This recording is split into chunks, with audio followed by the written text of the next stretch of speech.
World's biggest astrology community in Tamil. Online Astro TV, வாழ்வின் வெளிச்சம். Online astro டிவியை கண்டு மகிழுங்கள்.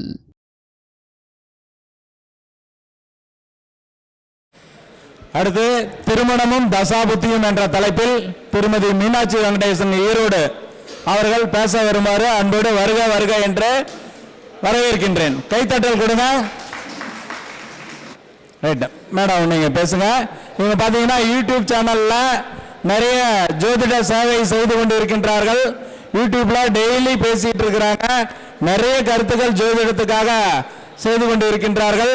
நமக்கு தொடர்ந்து நம்ம சங்கம் தொடங்கப்பட்ட நாளிலிருந்து இந்த 14 ஆண்டுகளும் தவறாமல் நம்ம மாநாட்டுக்கு வந்து சிறப்பித்து கொடுத்துள்ளார்கள். அவர்களுக்கு ஒரு மனமார்ந்த மீண்டும் ஒரு பலத்த கைத்தட்டலை கொடுக்குமாறு அன்போடு கேட்டுக்கொள்கின்றேன். அருட்பெருஞ்சோதி அருட்பெருஞ்சோதி தனிப்பெரும் கருணை அருட்பெருஞ்சோதி. அனைவருக்கும் வணக்கம். திருவருள் மீனாட்சி வெங்கடேசன் ஈரோடு அகில இந்திய தொழில்முறை ஜோதிட சங்கம். இப்போ கேட்குதுங்களா? கேட்குதுங்களா? அகில இந்திய ஜோதிட தொழில்முறை சங்கம் விழா வந்து பார்த்து நடத்துறது சாதாரண விஷயம் இல்லை இல்லைங்களா? பிரபஞ்சத்தோட பேராற்றல் நிறைந்திருக்கு. அனைவருக்கும் வாழ்த்துகளும் வணக்கங்களும். திருமணமும் தசாபுத்தியும். யாருக்கெல்லாம் கல்யாணம் ஆயிடுச்சுங்க? கை தூக்குங்க பார்க்கலாம்.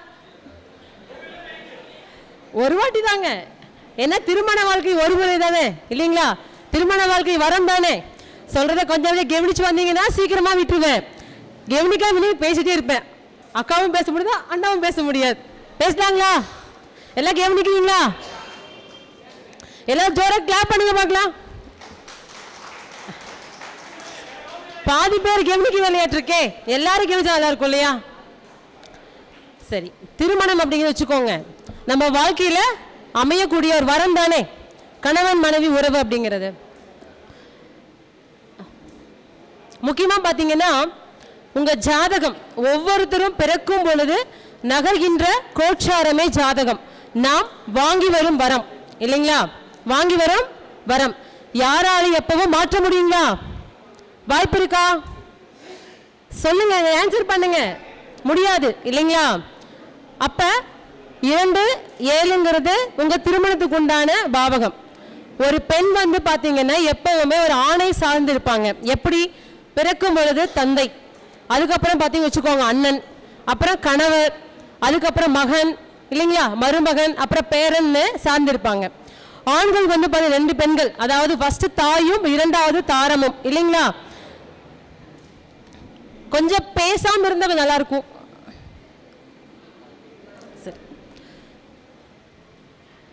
சரி, ஓகே.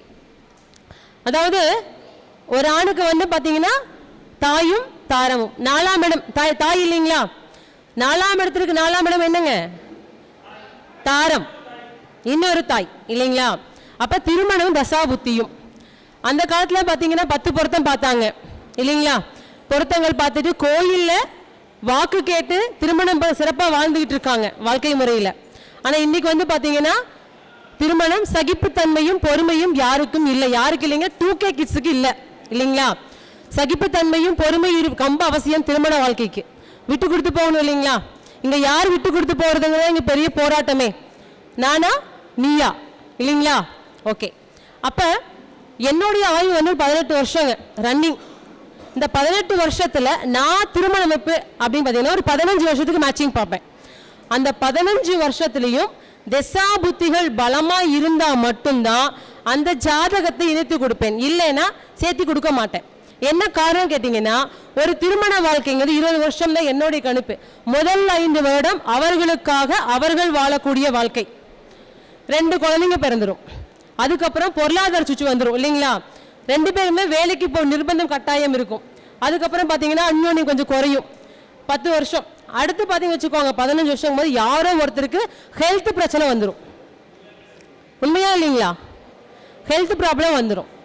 அந்த 15 வச்சுக்கோங்க, தேவைகள் அதிகம், வீடு கட்டணும், தேவைகள் குழந்தை கல்யாணம் பண்ணணும், அப்போதான் காலேஜ் எல்லாம் போவாங்க. இன்னும் அதிகமாக தேவைப்படும் பொருளாதாரம். அப்போ வந்து கொஞ்சம் கடன் பிரச்சனைக்குள்ள இருப்பாங்க. அப்போ சொத்துக்கள் சேர்க்கையும் இருக்கும், இழப்புகளும் இருக்கும் இல்லைங்களா? அப்போ தாய் தந்தையர் இருக்காங்கன்னு வச்சுக்கோங்க, அவங்களுக்கு உடல் பாதிப்பு இருக்கும், அந்த செலவுக்கு அதிகம் இருக்கும். அப்போ சொத்து வந்து பார்த்தீங்கன்னா ஏதோ ஒன்று இழப்பு அப்படிங்கிறதும் அந்த 5 வருஷத்துக்கு மேலே இருக்கும் இல்லைங்களா? ஆமாவா இல்லைங்களா? அப்போ அந்த 20 வருஷத்துக்கு பார்த்தீங்கன்னா 20 to 25 அப்படிங்கும் போது யாரோ ஒருத்தர் இருப்பாங்க, ஒருத்தர் இருக்க மாட்டாங்க. திருமண பந்தம்னு 20 வருஷம் தாங்க பொதுவாகவே. 20 to 25 வருஷத்துக்கு மேற்கொண்டு இருக்கக்கூடிய தம்பதி வந்து பார்த்தீங்கன்னா பூர்வ புண்ணிய பலன். அவங்க பூர்வ புண்ணியத்தில் வந்து பார்த்தீங்கன்னா பலன் சிறப்பாக இருந்தால் மட்டும்தான் 35 வருடம் வரும் ஒரு ஒத்துமையாக தம்பதி இருப்பாங்க இல்லைங்களா? இதெல்லாம் அமைப்பில் பார்க்கக்கூடியது 100ல் ஒரு 30% தான். சரிங்களா?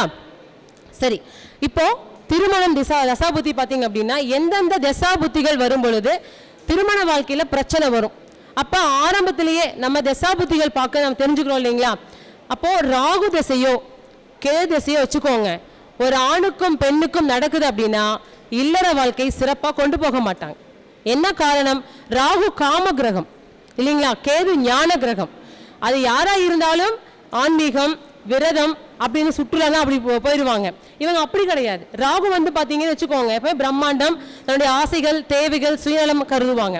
அப்போ ஒரு ராகு திசையோ திசை கேதுவோ சேர்த்து வைக்காதீங்க, அந்த திருமண பந்தம் சிறப்பாக இருக்காது.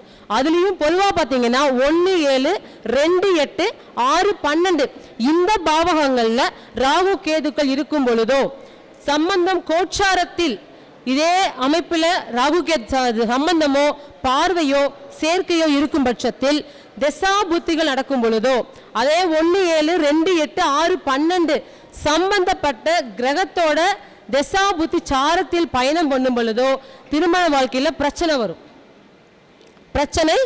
வரும். அப்போ நம்ம பார்க்கும்போது சம்பந்தம் இருக்கு, என்ன பண்ணணுங்க, அந்த ஆணையும் பெண்ணையும் கட்டாயம் சேர்த்து வைக்க கூடாது. நல்லா நோட் பண்ணுங்க. ஒரு 10 வருஷம் 15 வருஷம் லைஃப் அழகாக கொண்டு போயிட்டு இருப்பாங்க. கோச்சாரத்தில் வரக்கூடிய ராகு கேது பாதிப்புகளை கட்டாயம் கொடுக்கும். ஒண்ணு வேண்டாங்க, ரிஷபத்தில் ராகு கேது பயிற்சி ஏற்பட்டுச்சு, அடுத்து மேஷத்துக்கு வந்தாங்க. இந்த 3 வருட காலம் பார்த்தீங்கன்னா நிறைய டைவர்ஸ் ஆச்சுங்க. டைவர்ஸ் நிறைய வந்தது. கொஞ்சம் ஜட்ஜ் பண்ணி பாருங்க. ஏன்னா ரிஷபத்தில் வந்தார் ராகு, அடுத்து மேஷத்துக்கு, ஏன்னா அது வந்து கணவன் மனைவி சொல்றோம் இல்லையா, செவ்வாயும் சுக்கிரனையும் இல்லைங்களா, அந்த பாவகத்துல கோச்சார கிரகங்கள் வரும் பொழுதே திருமண வாழ்க்கையில பாதிப்பு கட்டாயம் வந்தது. அதே போல செவ்வாய் திசையும் சரிங்களா. இந்த காலப்பகை கேள்விப்பட்டிருக்கீங்களா? காலப்பகை கேள்விப்பட்டிருக்கீங்களா?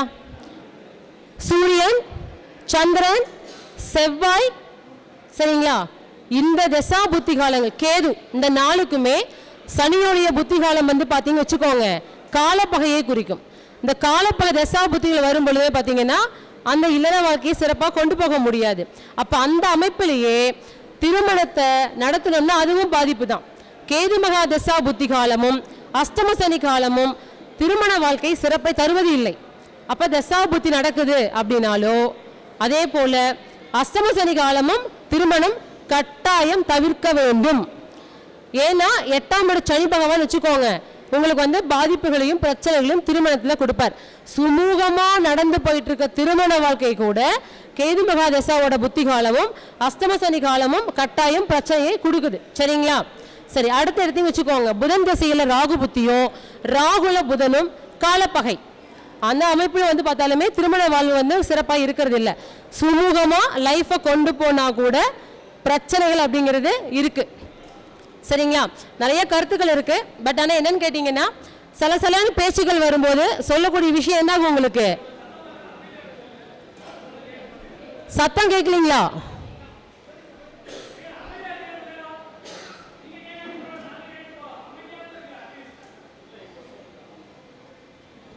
எக்கோ கேக்குதம்மா. இல்லை, கொஞ்சம் அமைதியா இருங்க. நிறைய கருத்துக்கள் சொல்றாங்க, முக்கியமான பாயிண்ட்ஸ் எல்லாம் சொல்றாங்க, குறிப்பு எடுத்துங்க. கொஞ்சம் பேச்சை குறைச்சிட்டு கவனிங்க. எதுல முடிச்சோம் சொல்லுங்க பார்க்கலாம். அம்மா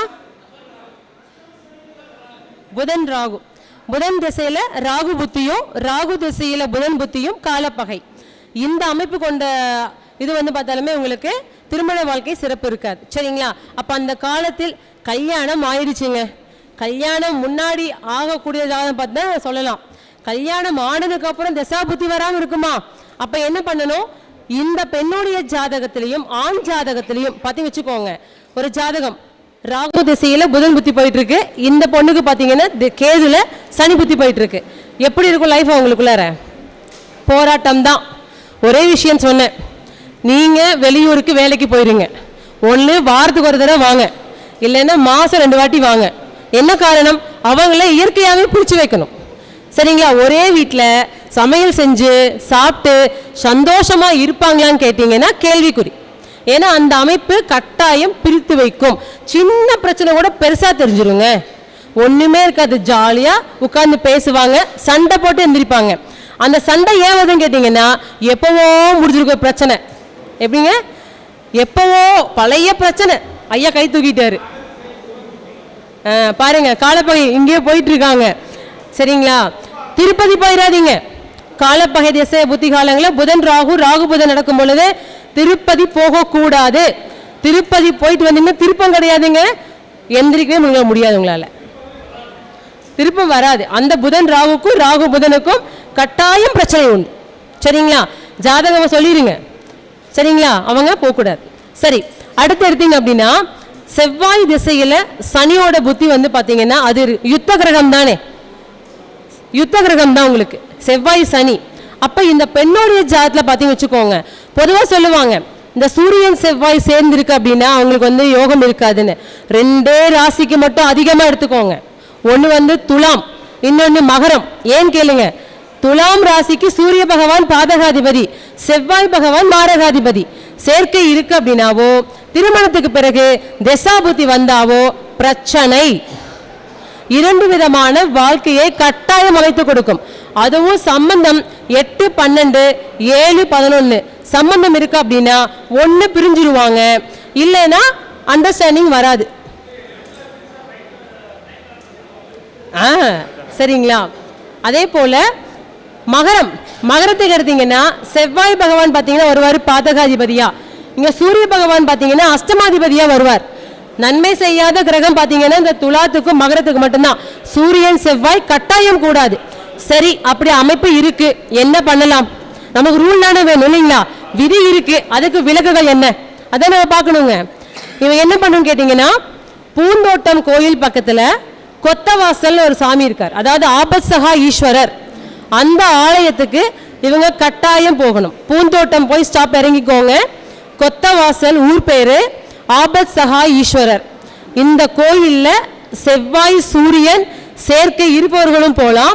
அதே போல துலாம் மகரம் இருக்கு அப்படின்னா அவர்கள் இந்த கிரக சேர்க்கை இருக்கு வச்சுக்கோங்க, இந்த கோயிலுக்கு கட்டாயம் போயிட்டு வரணும்.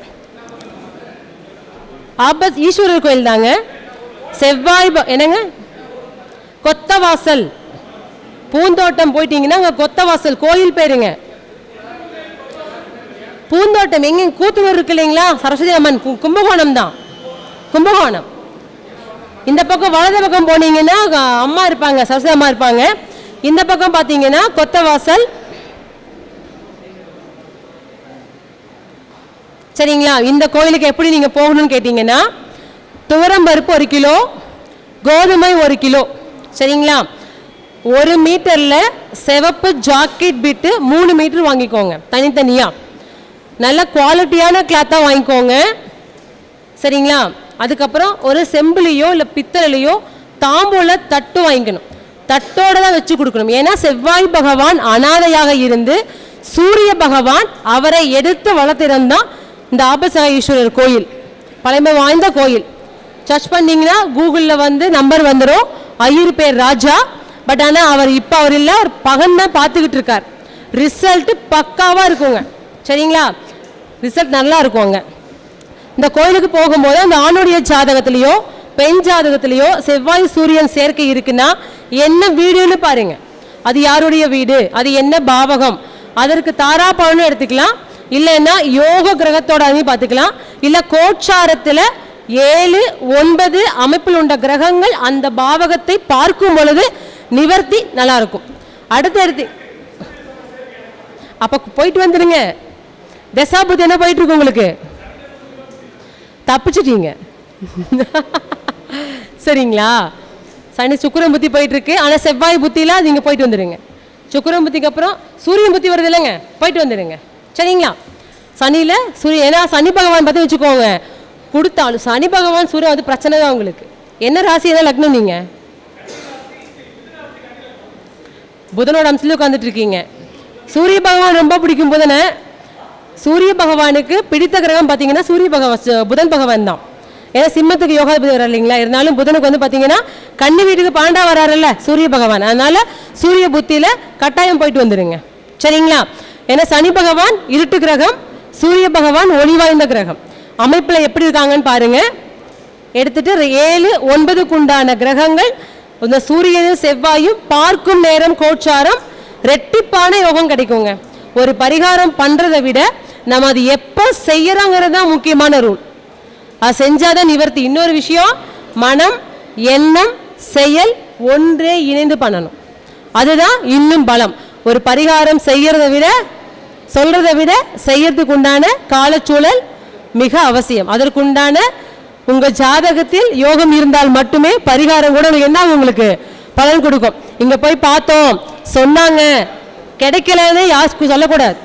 எத்தனை முறை எங்க யாரை பார்த்தாலும் திரும்பவும் அமையக்கூடிய வாய்ப்பு யோகம் உங்க ஜாதத்தில் இருந்தால் மட்டும்தான் அதற்குண்டான பலன் கட்டாயம் கிடைக்கும் இல்லைங்களா? ஆனால் நீங்க போயிட்டு வந்து எனக்கு மறக்காம ஃபோன் பண்ணி சொல்லணும். சரிங்களா? ஓகே. உங்க மனைவி என்ன ராசிங்க? மீனம். நட்பு கிரகம் தான் 6க்கு. அவங்க சூரியன் செவ்வாய் பார்வை இருக்குங்களா? அங்கேயே இருக்காங்களா? சிறப்பு. சரிங்க. என்ன பண்ண, தாம்பூல் தட்டு வாங்கிக்கோங்க. என்ன வாங்கணும்? துவரம் பருப்பு வந்து பார்த்தீங்கன்னா செவ்வாய்க்குரியது, கோதுமை வந்து பார்த்தீங்கன்னா சூரியனுக்குரியது. சரிங்களா? வாங்கிக்கோங்க. சிவப்பு ஜாக்கெட் பிட்டு 3 மீட்டர் வாங்கணும். நல்ல கிளாத்தாக வாங்கணும். சரிங்களா? இந்த ஃபுல் வாயில் 80 பாயிண்ட் வாங்கிட்டு போகலாம், 30 ரூபா தானே, அதெல்லாம் கிடையாது. 1 மீட்டர் வாங்கினாலும் நீட்டாக குவாலிட்டியாக வாங்குங்க. சரிங்களா?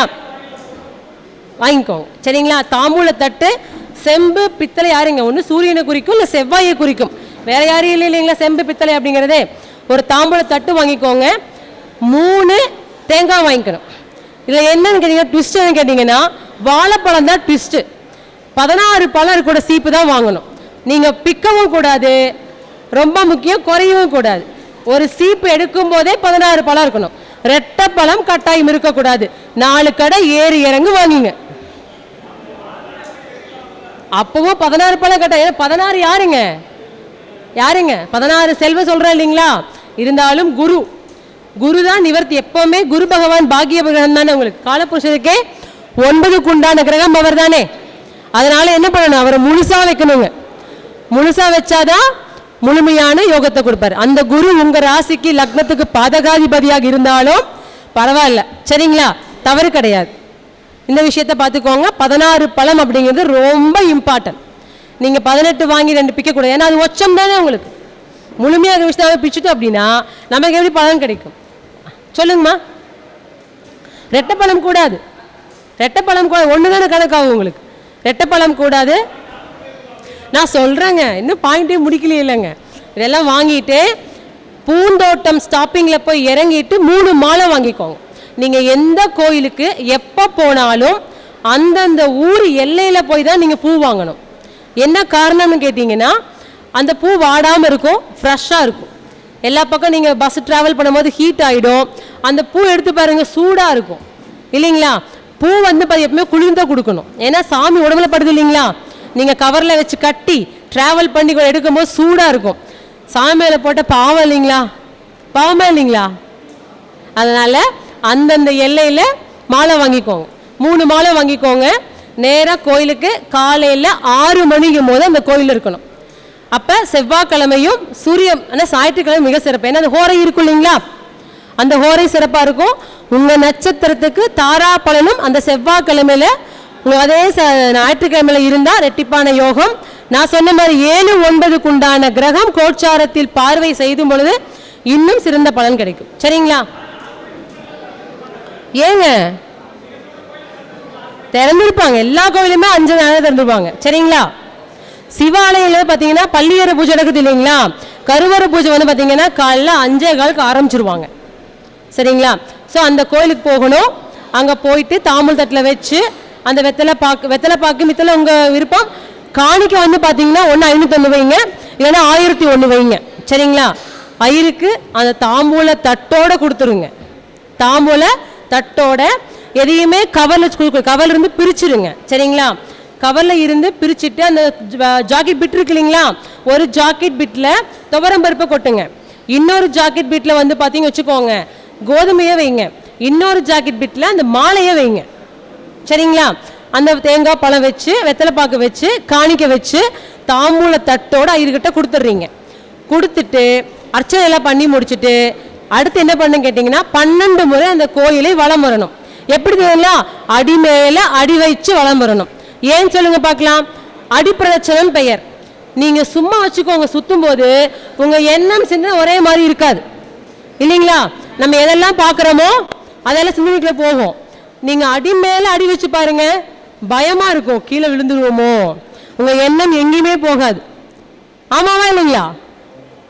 யாரெல்லாம் சுத்தி இருக்கீங்க? அடிப்பிரதட்சணம் யாரெல்லாம் பண்ணிருக்கீங்க? கோயிலுக்கு போனீங்கன்னா அடிப்பிரதட்சணம் மட்டும்தாங்க சிறப்பு. நீங்க ஒரு முறை சுற்றி வந்தாலே 108 முறை சமம். அது என்ன காரணம்? உங்க எண்ணம் சிதறாது. அவன் செஞ்சு பாருங்க, செஞ்சு பார்த்துட்டு எனக்கு ஃபீட்பேக் கொடுக்கணும். யாரெல்லாம் சொல்ல போறீங்க? நீங்க பண்ணிட்டு இருக்கீங்க, ஆல்ரெடி நீங்க பாஸ் பண்ணாதவங்க தான் சொல்லணும். 2024 முடிச்சு தானே போறீங்க? ரொம்ப நாள் இல்லை சார், இன்னொரு 10 நாள் தான் சார் இருக்கு. 26ல் போறீங்களா? அடிப்பிரதட்சணை நாளைக்கு கூட நீங்க வைக்கலாம், இன்னைக்கு சாயங்காலம் வைக்கலாங்க. அந்த கோயிலுக்கு அப்ப போங்க, புத்தி வரும்போது போங்க. சரிங்களா? அடிப்பிரதட்சணம் எப்பவுமே கோயிலுக்கு சிறப்பு. ஏன் தெரியுங்களா? 12 சொன்னா 12 உங்க ராசி கட்டம் தாங்க. இன்னொன்று கால் மண்டலம் இல்லைங்களா? அந்த 12 முறை வரும்போது உங்களுடைய ஜாதகத்தில் ஏதோ அமைப்பில் ஒரு தோஷம் இருக்கு இல்லைங்களா, அது அங்கே நிவர்த்தி ஆகும். சரிங்களா? 12 முறை. அப்போ என்ன பண்ணணும்? 12 பூ எண்ணி வச்சுக்கோங்க. மறந்துடுவோம் ஒரு சுற்றும் போது. சுற்றி வந்ததுமே ஒரு பூ போட்டிங்கன்னா கணக்கு மிஸ் ஆகாது. நம்ம கணக்கு ரொம்ப முக்கியம் இல்லைங்க. கணக்கு யார்? புதன் தானே. காலப்புருஷருக்கு 3, 6, 12 இல்லைங்களா? 3, 6 ஒரு ஆட்சி வீடு, 3 திரிகோண வீடு, இன்னொன்று நீச்ச வீடு. அம்மா விரல் 10 மறந்துடுமா, மிஸ் ஆகிடும். ஹெட்ஃபோன்லேயோ ப்ளூடூத்லேயோ நமச்சிவாய மந்திரத்தை போட்டுக்கோங்க. அடி மேலே அடி வாங்க, வச்சு வாங்க, வச்சுட்டு கையில் பூ வச்சுக்கோங்க. சுற்று வந்ததும் ஒரு பூ போட்டுடுவாங்க. எண்ணிக்கை தவறாது. அந்த சார் கொத்தவாசல் பூந்தோட்டம் ஸ்டாப்பிங் சார். கும்பகோணத்தில் போய் பூந்தோட்டம், அங்கே வந்து கொத்தவாசல், அங்கே கோயில் பேர் ஆபசகா ஈஸ்வரர், அந்த சாமியோட பெயர், சிவனோட பெயர். சரிங்களா? வழிபாடு பண்ணிட்டு ஆத்மார்த்தமாக நீங்கள் என்ன பண்ணுறீங்க? அமைதியாக உட்காந்துக்கணும். சரிங்களா? அங்கே மொபைல் வந்து பார்த்தீங்கன்னு வச்சுக்கோங்க, எந்த ஃபோன் அட்டன் பண்ணாதீங்க. ஏன்னா நிறைய பேர் வச்சுக்கோங்க ஒரு பரிகாரத்துக்காக போவாங்க, அங்கே உட்காந்து ஃபோன் பார்ப்பாங்க. இன்ஸ்டாவில் பார்த்து நெகட்டிவாக வரும், இல்லை ஃபேஸ்புக்கில் வரும். அப்போ தான் வந்து யாரோ இறந்துட்டாங்கன்னு வரும். அங்கே உட்காந்துட்டு ஆத்மா சாந்தி அடைய இறைவனை வேண்டுகிறேன், இல்லை ரிப் அப்படின்னு சொல்லி கொடுப்பீங்க. யூஸ் இருக்குங்கிறீங்களா? பயன் இருக்குங்கிறீங்களா? அப்போ மொபைல் நீங்கள் கோயிலுக்குள்ளே போயிட்டீங்கன்னா மொபைலில் பார்க்காதீங்க. மேக்ஸிமம் உள்ளே போகாதீங்க, மீடியாக்குள்ளே போகாதீங்க. இன்ஸ்டாக்குள்ளார பிரச்சனையே இல்லை சார். போட்டுட்டீங்கன்னா ஏன்னா ஃபோன் கால் வராமல் இருக்கும் இல்லைங்க. அப்போ தான் யாரோ ஒருத்தர் ஃபோன் பண்ணுவாங்க, பதட்டமாகும், டென்ஷன் ஆகும், இவருக்கு நேரத்தில் கூப்பிட்றானே அப்படின்னு தோணும். சரிங்களா? நல்லவங்க கெட்டவங்க எல்லாருமே இருப்பாங்க. நமக்கு எந்த பிராப்தம் எப்படி இருக்கோ அதுதான் நடக்கும். இருந்தாலும் சில என்ன பண்ண விஷயங்கள் நமங்க தெரிஞ்சு தப்பு செய்யக்கூடாது இல்லைங்களா? அதனால சரிங்களா? அப்போ தசா புத்திகள் அப்படிங்கிறது காலப்பகை நடக்கும் பொழுது சில விஷயங்கள் மாற்ற முடியாது. சனி மகா தசா இருக்குன்னு வச்சுக்கோங்க, அவங்க வந்து மேக்சிமம் காலபைரவர் வணங்குங்க. ஏன்னா சனி பகவான் யாருக்கு கட்டுப்படுவார்னு கேட்டிங்கன்னா காலபைரவர் தான் கட்டுப்படுவார். ஏன்னா சனி பகவான் யார்? குருதேவர், காலபைரவர் தாங்க. அவருடைய வணங்குதல் முறை தேய்பிரை அஷ்டமி எடுத்துக்கோங்க. நிறைய விஷயம் இருக்குது, பேசினா பேசிகிட்டே போகலாம். வாய்ப்பளித்து மிக்க நன்றியும் வாழ்த்தும் பாராட்டும். நன்றிகள். என்னுடைய தொலைபேசி எண் வந்து என்னுடைய பெயர் திருவருள் மீனாட்சி வெங்கடேசன், ஈரோட்டில் இருக்காங்க. 9095521564. இவ்வளவு நேரம் நீங்கள் பொறுமையாக கேட்டதுக்கு மிக்க நன்றி, வாழ்த்தும் பாராட்டும். 9095521564 எழுதி செக் பண்ணி பார்த்துட்டு இருக்கீங்களா சரியா இருக்கான்னு? நன்றிங்கம்மா. திருமணமும் தசாபுத்தியும் பற்றி அதற்கு உள்ள பரிகாரங்களோடு வெகு சிறப்பாக உரையாற்றிய மீனாட்சி வெங்கடேசன் அவர்களுக்கு நம் அனைவர் சார்பாகவும் மனமார்ந்த நன்றியும் வாழ்த்துக்களும்.